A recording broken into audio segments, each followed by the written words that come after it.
Cybertronians do not just believe in gods, they have watched them wake up. Their creator can be the planet beneath their feet. Their destroyer can arrive in orbit and eat it. Proof did not end religion on Cybertron. It made it more dangerous. Primus worship. Most religions claim their god created the world. This one claims the world is their god. Primus is the closest thing Cybertronians have to a universal creator. Across most versions of the mythology, he represents life, order, and everything Unicron exists to destroy. But he does not rule Cybertron from somewhere above it. He places his consciousness inside a planet-sized body, and that body becomes Cybertron itself. Transformers. Cybertron makes this completely literal. After the Autobots gather the cyberplanet keys, the world beneath them begins to move. Cities shift. Continents separate. The entire planet transforms into Primus. Cybertronians had spent millions of years building civilizations across the body of their own creator. Their god was never watching from the sky. He was underneath them the entire time. In some continuities, the connection goes deeper. Cybertronian sparks are born through the well of all sparks or another life-giving force connected to Primus. When a transformer dies, that spark can return to the all-spark or merge back into the greater source it came from. Cybertronians do not simply live on their god. They may be living pieces of him. The matrix of leadership is the clearest physical proof of that belief. Depending on the continuity, it carries ancestral wisdom, accepts or rejects a bearer, and grants power no ordinary machine should possess. In the 1986 film, it destroys Unicron from inside his own body. It is not just a crown. It works. But Primus is not the creator in every universe. In the original G1 cartoon, the Quintessons built the first Transformers as products. Autobots began as consumer goods. Decepticons began as military hardware. Other continuities place the Allspark, natural development, or completely different forces at the beginning of Cybertronian life. So even when Cybertronians agree that something created them, they cannot agree on who deserves the credit. For believers in Primus, sacred ground is not a metaphor. The planet may be alive, and every spark walking across it may contain a piece of the same god. But one Cybertronian religion did not remember a single creator. It remembered 5. The guiding hand. In IDW's Cybertronian religion, existence was divided between 5 gods. Primus represented life. Mortalis represented death. Solimus stood for wisdom. Epistemus for knowledge. And Adaptus for transformation, the ability that separates Cybertronians from almost every other form of life.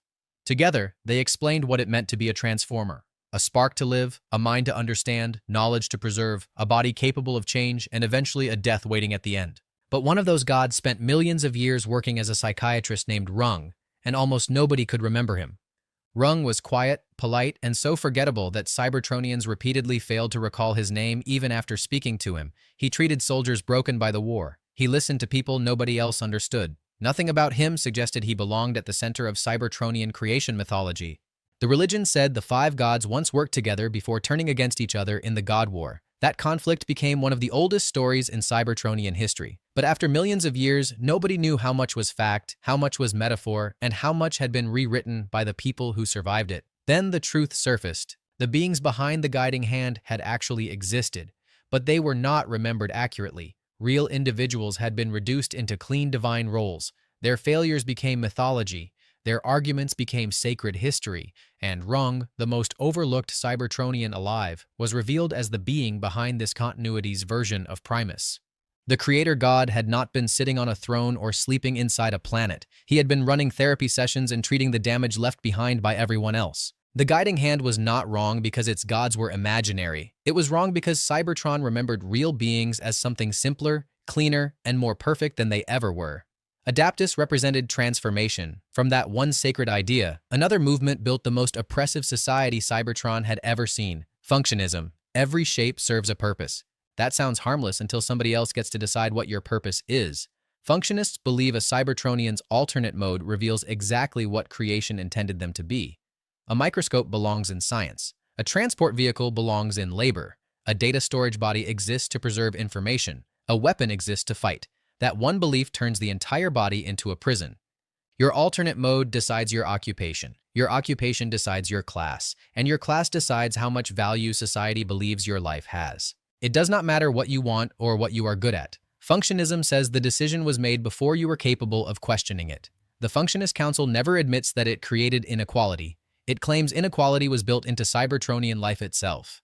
Primus created the spark. Adaptus created transformation. Your body revealed your function. The council was only reading the evidence. Political oppression can be called unfair. Divine design is much harder to argue with. In the alternate functionist universe, this belief grows into complete control. Cybertronians are ranked through the Grand Cybertronian taxonomy, a system that classifies every alternate mode by usefulness. Prestigious forms rise, common forms serve. Bodies the council decides are no longer necessary can be declared obsolete. The Dark Dawn proves how far that logic can go. An entire class of Cybertronians with laser pointer alternate modes is eliminated because the council decides their function no longer has enough value. They are not accused of treason. They are not defeated in battle. Technology moves on, and the government decides their bodies no longer justify their existence. A laser pointer becoming outdated should be an inconvenience. Under functionism, it becomes a death sentence. Even useful forms are not safe. Data slugs can store enormous amounts of information, which should make them valuable. But information the council cannot control makes them dangerous. That exposes the lie underneath the religion. Usefulness was never the real standard. Obedience was. Functionism never tells Cybertronians they have no freedom. It tells them their bodies already spent that freedom before they were born. The Way of Flame. On Covenant, religion is not hidden inside a book. It burns in public. Sacred fires are kept alive inside the Temple of Flame. Religious leaders tend them, warriors defend them, and every flame is connected to Solus Prime. Solus was one of the original primes, the great maker whose forge created some of the most powerful artifacts in Cybertronian history. But to the people of Covenant, she is more than an ancient inventor. She is an ancestor, a divine protector, and the sacred figure behind every Camian spark. A spark is not just energy to them, it is a flame inherited from something older.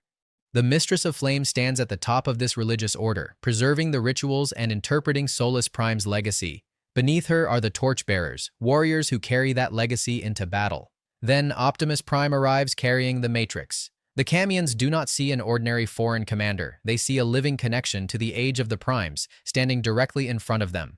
Optimus never asked to be worshipped. He does not present himself as a god, but believers decide what he represents before he gets a vote. The Matrix may carry real power. Optimus may genuinely be worthy of it. Neither fact makes every decision by its bearer sacred. The Way of Flame preserves Solus Prime through ritual, memory, and fire. But once it treats a living Prime as divine, faith and political obedience become almost impossible to separate. The Camian preserve their past by keeping a flame alive.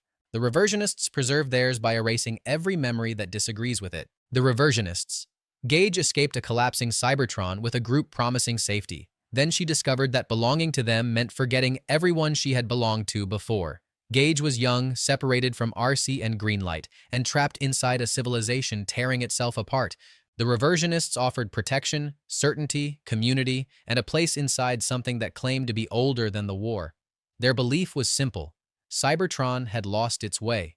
Modern society had abandoned the ancient order intended by Primus, and the only path forward was to reverse that decline. Return to the old traditions. Reject everything that corrupted Cybertron. Become the person you were always supposed to be. The movement was led by the Heretic, the figure who decided what that ancient truth actually meant. Gage already had an identity before the Reversionists found her. She had memories, relationships, and people who loved her. Every one of those things competed with the new version of herself the cult wanted to build. So the memories changed. Her connection to RC and Greenlight became confused. The past was suppressed and replaced by a story in which the Reversionists had always been the people who truly understood her. That is how the religion controls its followers. It does not simply tell them to abandon what they know, it convinces them that what they knew was the corruption. When Gage faces RC and Greenlight again, she is confronting living proof that her new identity was manufactured. Functionism tells you what your body means. Reversionism tells you what your memories mean. The Reversionists promise to restore the person Cybertron intended Gage to be. They can only create that person by destroying the one who already exists. Patterners. Long before Cybertron's largest religions built temples or governments, some believers searched the stars for proof that existence followed a pattern. They studied repeating cosmic movements, mathematical relationships, geometric structures, and connections between events that appeared random. Their belief sat somewhere between science, philosophy, and religion. They did not worship a personality. They treated the hidden structure of reality as sacred. For the patterners, discovering a pattern was more than solving a problem. It was uncovering the order holding existence together. They did not abandon reason to find religion. They turned reason into a form of worship. An ancient Cybertronian named Galvatron looked at the same universe and decided they had everything backward. Random. Its leader was an ancient Cybertronian named Galvatron, completely separate from the Megatron most fans know. Random existed as the exact opposite of the Patterners. Where the Patterners believed reality contained a hidden order, Random believed order itself was the problem, patterns were limitations, stability was a lie, predictability was a prison, so its followers did not wait for chaos, they created it. Eventually, philosophy was not enough. The cult began experimenting on its own members with radioactive materials, trying to make their bodies more chaotic at a physical level. Most of them died. Galvatron survived. That detail tells you everything. Chaos was not a symbol to them. It was something they were willing to force into their own bodies, even when those bodies could not survive it. The Patterners searched for order hidden inside existence. Random decided that if order existed, their sacred duty was to break it. The Oracle. Beast Machines turns Optimus Primal from a military commander into a prophet. When Primal returns to Cybertron, he finds an apparently empty machine world under Megatron's control. The sparks of the population have been removed from their bodies, and the surviving Maximals are damaged, hunted, and unable to transform normally. Then something beneath the planet begins speaking to him. The Oracle communicates through visions. It rebuilds the Maximals into techno-organic bodies, guides them beneath Cybertron, and reveals that the planet was never purely mechanical. Buried beneath the metal was an organic history. The future the Oracle showed Primal was not machine replacing nature or nature replacing machine. It was both becoming one. Primal began treating that message as a sacred mission. He was no longer only trying to defeat Megatron. He believed he had been chosen to guide Cybertron toward its next stage of existence. Megatron believed perfection meant removing everything unpredictable. Organic instinct, individual sparks, emotion, freedom, and uncontrolled transformation. His answer was pure machinery under one perfect will. Primal believed the Oracle wanted the opposite. Then he made the mistake prophets always risk making. He assumed that because the message was real, his interpretation had to be perfect. The Oracle was real. Its visions were real. The power that transformed the Maximals was real. Primal was still wrong. His certainty pushed him toward forcing Cybertron's transformation before he understood what balance meant. The conflict involving the plasma energy chamber and the key to Vector Sigma nearly turned two opposing absolutes into the destruction of the entire planet. Primal eventually realized that being chosen did not make him incapable of misunderstanding what he had been shown. At the end, he and Megatron fall into Cybertron's organic core. Both die, and the Great Transformation remakes the planet into a techno-organic world. The prophecy comes true, just not because Primal forced it. Every religion so far believes Cybertron should become something. The final one believes Cybertron should stop existing entirely. Unicron worship. Most Decepticons want to conquer the universe. Unicron's followers exist to make sure there is nothing left to conquer. Unicron is the complete opposite of Primus. Primus divides his power so new life can exist. Unicron consumes life until nothing exists outside himself. Primus turns one being into many. Unicron turns entire worlds into fuel for one endless hunger. And unlike most gods, Unicron does not always wait for followers to choose him. In the Marvel continuity, he secretly placed sleeper programming inside some of the Transformers created by Primus. For millions of years, those commands remained buried. The Cybertronians carrying them lived ordinary lives without knowing something else was waiting inside their minds. Then Primus named Optimus Prime, the leader of the army being assembled against Unicron. The command activated. The sleepers gathered into a cult, wore masks shaped like the god they served, and attacked Optimus before he could lead the resistance. They did not study Unicron's teachings or decide destruction was sacred. Their god installed the belief before they knew they had it. Most religions search for followers. Unicron manufactures them. The clearest example is Sideways. In Transformers, Armada. Sideways enters the war pretending to join the Autobots, betrays them for the Decepticons, and keeps changing sides until it looks like loyalty means nothing to him. But Sideways is loyal, just not to either faction. He keeps Autobots and Decepticons fighting because the war itself serves Unicron. Thrust steals the Skyboom shield and Requiem blaster, and Sideways helps bring them inside the moon orbiting Cybertron, except it was never a moon. It was Unicron, dormant, waiting beside the planet while both factions fought beneath him.